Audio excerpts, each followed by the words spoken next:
Masjid Agung Baitul Ghafur Abdiyah.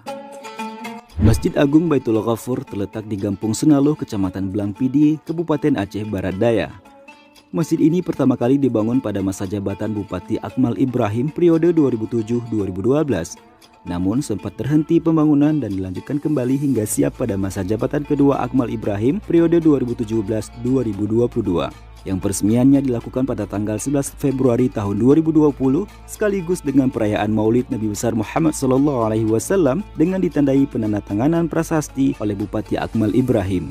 Masjid ini memiliki luas bangunan 80 kali 60 meter yang dibangun di atas lahan 24.000 meter persegi di lokasi pinggir lintasan alternatif Kota Blangpidi ke Guhang hingga Cotmane dengan menghabiskan anggaran sebesar 53 miliar rupiah.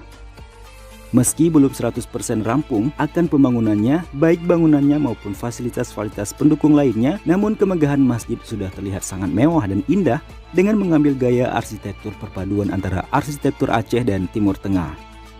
Terlihat hampir di semua bagian masjid ini dipenuhi ukiran-ukiran khas Aceh yang sangat indah dan juga kaligrafi dan juga 12 pintu masjid yang menyerupai pintu-pintu di Masjid Madinah yang berbahan kuningan. Masjid dengan kubah berwarna emas ini akan selalu terbuka 24 jam bagi siapa saja yang ingin beribadah karena pesan Bupati Abdiyah Akmal Ibrahim pada saat peresmian masjid ini agar